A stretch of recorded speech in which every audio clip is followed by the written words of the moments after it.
Hello and welcome to the Nauru Fastcast with your hosts, Dave and Josh Masson. Pull up a chair and listen to us discussing fasting and health-related topics. Hello and welcome to episode 13 of the Nauru Fastcast.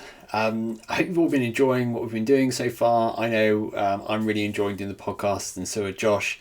Today I'm going to do a short podcast on some information I found, which is something that's been coming into my life quite often at the moment, and I thought it would be something I'd really interesting to share. So this is kind of about how social sort of circles, social interactions, and people that are close to you have an impact on your health. I like the phrase that you are the sum of your 5 closest people, and I really kind of like that. It's sort of, it's about the sort of that Josh had in episode 4, I think it was the 8 unconventional health hacks, which was things like, don't listen to someone that health goals aren't greater than your own for yourself, because if you're listening to people that don't want to be healthier than you are, then if you use their kind of what they advise you to do, you're only ever going to be as healthy as the information you're given. So I feel that it's the same thing in life. If you want higher aspirations for your life, then you need to listen to people that have even higher aspirations for you, because ultimately when you set yourself a target, you'll probably reach that target. If you want to have, that's why we sort of have goals and aspirational goals, because quite commonly we kind of underestimate what we can really achieve. And I think the same thing comes back into health, and it's so important. The social pressures when you're at work, someone brings a cake in and they say, just have it one slice,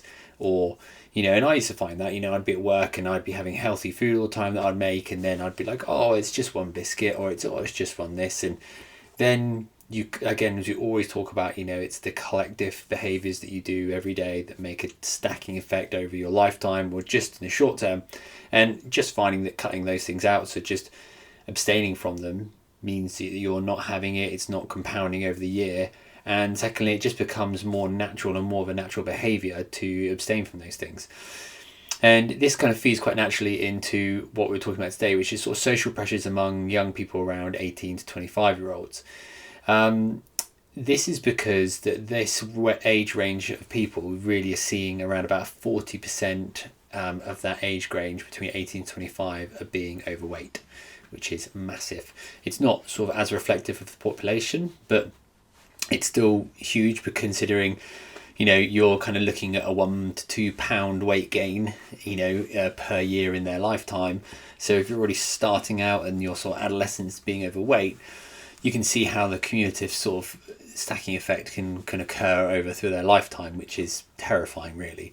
And a lot of it sort of comes down to the social pressures, social norms, and what that influences. And the same thing about the family unit. It's sort of been shown that families that sit up to the table and eat tend to have as a group a lower sort of BMI. They tend to choose more healthy foods, and they're not eating on the go. And those behaviours, when they will go back and have a look at the children's behaviours, they are shown to actually follow on into adulthood from the child. So it is really important, same as the mother and the father. You probably see it a lot. If the parents smoke, you'll probably see generational being handed down to the children smoking. And I feel that sort of the handing down of behaviours is so true, even to good ones. So I think you kind of always focus on, my dad was a drinker, I'm a drinker, etc., etc., etc. But actually, you can also hand down some really good behaviours. And I think it's about actually flipping that around and being like, well, what can I hand down which is really positive? So give you a little example of my brother and I starting Nauru. My children now are really interested in business. My little one wanted to buy something the other day, and I said to him, look, how do you, he said, how do I make money? So we had a conversation about, making something and then selling it. So buying it for a certain amount, making a profit on it. And then when you take away what you sold it for, what you bought it for, what you're selling it for, then that's your profit. And then you can go and buy what you want with that. So he wanted to go and buy a toy, which he never does, but it was just sort of, I think he wanted sort of something material to buy or to see for what he'd done after it. And he managed to achieve it. He went out and spent £4 on some ingredients and made cookies and went and sold them around the village and made £18 from it. And it was a really interesting experiment because he'd basically been watching me grow a business, and my wife runs her own business, and seeing sort of how that works. And he's sort of 6 years old, sort of wanted to understand a bit more about it. And they become a lot more curious with their health and understanding what are good and bad. And obviously there's the other side. We're quite health conscious in our house, and sometimes we can go the other way. So my Harvey can also say things like, oh, we can't have that, it's got too much sugar in it. So sometimes you need to readdress that balance and say, oh, am I a bit too overzealous on sort of being descriptive about the negative consequences of food or lifestyle, and could that be influencing our children to be maybe a bit over cautious or a bit obsessive with food? So I think as a parent, and it's interesting, but you can really see that in child. But I think in terms of your social group, I think you also have such an influence, because this paper that I'm going to talk to you about in a second was analysing the effects of non-weight individuals with overweight and obese individuals, and how they impact each other within a group to improve their health. And there is some really interesting statistics around that, and this isn't just done for weight and the social effects. This is also done in sort of smoking in adolescence, antisocial behaviour, bullying, and sort of sexual health and things like that. There's a lot of studies done in this type of group because they're so influential. But actually, when you extrapolate that into the workplace, you become an adult. So often do you come into a workplace, and it's I do it every day. I at work, I always take my food in. I'm always fasting. I'm always doing something, and it's just none of the other people can understand it. They just cannot get why I'm doing it, and they'll be like, "Oh, what are you eating that for? And why don't you eat this? And why do you eat that?" And again, it's fine, but if I wasn't strong enough in my own convictions about what I want to do, it could easily be a detriment. They're lovely. They're only sort of, I suppose, curious. But you can see sometimes if you kind of don't want to put your head above the sand sometimes when it comes to health, and you've got family members, wives, cousins, uncles, parents and things like that aren't healthy, that kind of can't understand why you're doing it, and they feel more comfortable when you are in the same space that they are, maybe not improving their health or not doing healthy behaviours, not going out for the run every day. You can see how Mickey taking can kind of become a kind of soft way of deterring you from finding something, from doing something that they kind of wish they could do, which tends to be the case. Harsh, but it's kind of true in a lot of time, and tends to what happen. It takes one person to do it, and then you find that you get a bit of a momentum around it. The number of times that I've had friends that I never thought would do fasting or would do certain things, that you kind of speak to them 2-3 months down the line, and they're like, oh, I'm actually sort of fasting, or I'm actually sort of trying this Zone 2 workout, and I've tried more salt in my diet, and I've tried doing this, doing that. And I'm like, how do you feel? And most of the time people are like, yeah, I actually feel so much great, I feel so much better for it, and I'm carrying it on. So that influence is key. So let's get back to the study.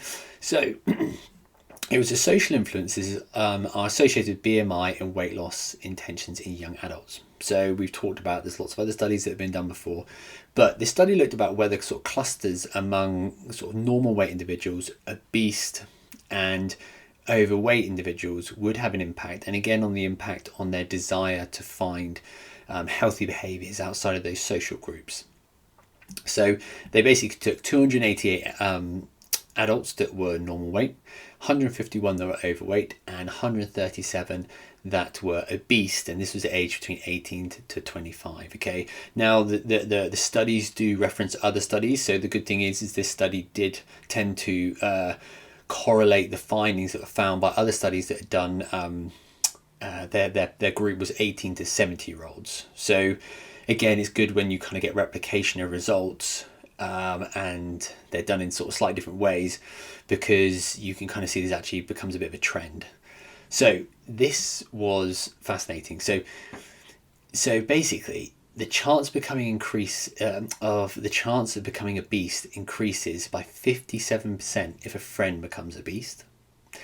It increases by 40% if a sibling becomes obese, and 37% increased risk of becoming obese if a spouse becomes obese, which is insane. It's the same thing of, if someone in your family starts to reduce down their alcohol intake, you have a 29% increase in the kind of chance of you abstaining from the alcohol as well, if an individual cuts out alcohol within your sort of close social group.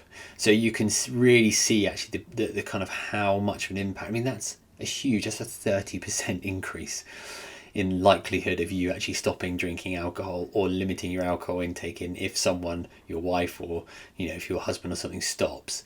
And how often do we kind of subconsciously deter people sometimes from getting up and doing their workout in the morning, and when you're lying in bed, or you're fasting and the other person's having breakfast or having a bowl of cereal, and they kind of look at you, and it sometimes it's like a jealousy thing, and we've all been guilty of doing it. But sometimes there's studies that have shown how, like I said before, about the health behaviours of parents can have a trickle down effect to the children, and they will then take those healthy behaviours on through their adulthood. And that's what it's about. It's sort of handing down sort of changed good healthy behaviours. And it's interesting because you think about sort of kids aged, which kind of reflects, I suppose, in this data found that 40% of adults in this age range are overweight. That there's around about 70% of children in this age range do not hit the UK's recommended exercise of 150 minutes a week. So when you think about tying it in with exercise, as we said before, I think in last week's podcast, that if you've got smoking, obesity have a 3-fold increase in all-cause mortality. Then you've got exercise has a 5-fold reduction in all-cause mortality. It just frames how important exercise is in your overall health reduction protocol. And that's everything from what comes with obesity is metabolic dysfunction. What's one of the groundings of metabolic dysfunction? Insulin. Hyperinsulinemia, so high insulin, high glucose. Where's the big sink for all of this? Where do we store it all? Muscles, liver. Exercise helps to, some exercise or more resistant training helps to improve it, but then also, as we talked before about the zone 2 training, helps to improve your mitochondria to burn fat, and also helps to improve your metabolic flexibility and overall health, especially metabolic health. So again, cannot overstate the importance of exercise, and it also comes into sort of exercise as a choice. So exercise has become part of your daily choice and daily behaviours, and that is really, really interesting. So obviously in episode 4, Josh talks about these 8 unconventional health hacks, and I'm going to take some of them now. I'm just going to read a couple of them because I think they're really fascinating. So ignore health advice from unhealthier people. So I think that's really interesting. If you kind of find people that, if you wanted to be a millionaire and you saw someone that was £1 million in debt and they start giving you advice, you're not going to take their advice because that's not where you want to be. So it's the same thing, I think, when it comes to health. It's okay if someone may have some really good information, but if they're not putting that information into practice, or they're not actually exercising that, in the sense of they're not living what, it's easy to tell someone what to do, but it's very hard to actually to put things into place and make it a habit that lasts. That's the thing. So don't listen to people who are unhealthier than you want to be. An unhealthy mindset means an unhealthy intentions, and people who have smaller dreams for your life than you do, don't listen to them, because I think that's quite an interesting one. So basically, taking from these studies, they were kind of found that there was, when you look at the social ties, it actually tends to be more ties from closer family, friends, etc., and less of an impact from things like co-workers, people from school, neighbours, did have a massive impact on your kind of chance of becoming obese, or your want to go and do behaviours that cause you to obviously reduce your obesity. Now, interestingly, among all of the subjects that were studied, and obviously the limitation study was a self-reported study through questionnaires, but they did actually say, which was quite interesting, that even in the overweight and obese category, they still categorized obese behaviors and obesity as socially unacceptable. So I think it kind of speaks to a wider problem of actually how do you kind of connect with those people that are in that mindset that potentially do want to lose weight, and just don't know where to go. And I just always sort of find that the easiest things to do first, we talked about the Vilpa last week, which is sort of like micro workouts and how you can fit them in for 1 to 2 minutes, up to 4 minutes a day, in little short bursts, and that has a massive impact on health outcomes. And sometimes I think we look too wide when it comes to our health rather than focusing on the smaller bits. Try to reduce down your snacking, try to go out for walks, try to get up and not sit around as much like I'm doing now. I'm doing a podcast stood up rather than sitting down. Trying to limit the kind of unhealthy things you do during the day.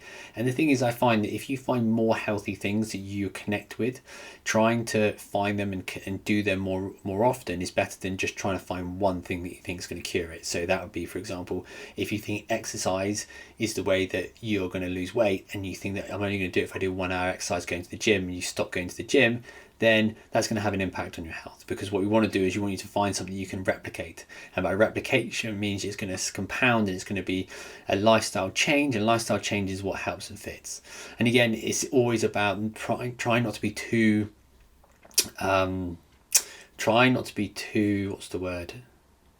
attached to one ideal. So whether that's, the thing with that is like diets, people then get into groups, they find that they connect with people, they get a bit of a social culture going on, and therefore it becomes like an ideology, and people get very attached to being like a vegan or a vegetarian or carnivore or whatever it is. And sometimes I just find that it's important to just find what fits, and whether that is vegetarian for you. For me, it's animal based. I find that having limited if I have a limited amount of vegetables in my diet, and it is completely optimal for me. It 100% does. And this all started 2 or 3 years ago, and I have never felt better. Dairy I can't have, but I can have cheese. There's quite a lot of probably nuances within that, but it's all about implementing things, seeing what works, trying it, and just don't get too hung up. If it's something that you like, unfortunately, you might not be able to eat it. So just to sort of conclude about what this sort of found, was that the intention of trying to lose weight is actually improved when you are coupled with people that are normal weight. So again, highlighting that influence between overweight and normal weight people, and the influence that can have on your social structure, and also the outcome from that as well. The study also showed that overweight young adults report more overweight friends, relatives, and romantic partners, but reported weighted status of co-workers or classmates not associated with participants' weight. So we talked about that earlier, about how the people close to you tend to have the biggest impact. And again, I can't overestimate that sort of power of that sort of social, of the people around you. It's like when you sort of get around and talk about politics around people. If you're talking around politics around if you have similar political interests, it's easier to have a nice conversation around it. You don't feel you have to have difficult conversations and things like that. Whereas if you talk about someone who's got an opposing political opinion, you find it a bit uncomfortable. You might get a bit stressed out about it. And it's the same thing when you look at anything that challenges or your status of who you are. And a lot of it comes back to sort of understanding ourselves. What do we feel that is right for us? And sometimes, most of the time, we know that if we've got a choice between an apple or a cinnamon bun, we know that the choice is the apple versus over the cinnamon bun. But a lot of the time you'll go for the cinnamon bun. And as we said before, this food that we're kind of eating at the moment doesn't actually give us more energy. It's that sort of dopamine hit that we get from having that sugar, rather than actually it's the rise in energy that we're getting from consuming it. And there's just so many things that I think aren't explained properly that lead to us having these unhealthy behaviours that are becoming endemic in our society, friendship groups and close ones, loved ones, children. And sometimes it's just about stopping. If you're not where you want to be, it's the same thing. If you're in debt and you're fed up with being in debt, then you just need to change where you are. Again, if you're fed up with a job, there's no point in moaning about it all the time, because no one's going to change it other than you. So it's about, if you want to make that change, you need to make that first step. My dad said this to me the other day. He sort of said that the inertia, the more the most amount of energy goes into making a ball start to roll, and once it starts to roll, it doesn't take the same amount of energy to keep it going. And I think it's so true. I sort of do really connected with that, about when you start doing something new, it takes so much energy, so much focus, so much drive to get it going. Once it's going, and to maintain it, it's easy. People say, oh, how do you do so many things in the morning? And I sort of think, well, it's just because I know I've got to do them. I know I want to do it. I know it makes me feel better. So it's just second nature. Now I get up a half an hour early because I can then do those things, and it's not so busy in the morning. But ultimately, it's a choice that I'm making, and now I've gone past the hard bit of getting up half an hour early in the morning at 6 o'clock rather than 6:30. But then I'm like, my mindset's like, well, I used to be up at 5:30, so actually I'm getting half an hour of bed, so brilliant. So now it's not a problem. So now I'm up half an hour early. Now I'm working 2 hours before I go to school, which is enough time to come down, play with the kids, do the dishwashers, do all the kind of stuff you got to do, make them breakfast, try and make them a healthy breakfast, so be a conscious dad, have a play with them, do a workout, do all this, get ready for work, and then go out for the day. But it doesn't actually, it's busy in the morning, but it's not overwhelming. And I think the thing is, if you feel it's overwhelming, you need to make a change, make a sacrifice somewhere else. Mine was in the evening, we sort of went to bed half an hour earlier, so then I could then get up earlier in the morning. So again, compromise, sacrifice, all these things are important, but they're going to benefit you in the long run. So anyway, I hope you're really enjoying listening to our podcast, and hopefully you can go. We also try to do blogs of all of our podcasts. We try to sort of put them in a blog form on our website, and you can go and have a little read. So if it's not enough information for you in the podcast, or you enjoy spending a bit of time reading some stuff, we've got loads of blogs there. They're super interesting. And if you're into intermittent fasting, or there's anything that connects with you in our blogs, please share them with family, friends, people you may think benefit from them. And just want to say a massive thanks from Josh and I for tuning in every week and listening. Please keep your eye on what's going on with Nari Revive, which is our brand new electrolyte mineral hydration powder. It's been 2-3 years in the making. We are launching it very, very soon. So please keep an eye on the website and our socials for when it's live for you to go and try it. We would absolutely love to try it. Give us some feedback. Josh and I, like I said, have been using it for around about 2 years now. It's been in our morning routine for a long, long time. And we just want to hopefully see if it really benefits you like it's benefited us. Thanks so much again, and we'll see you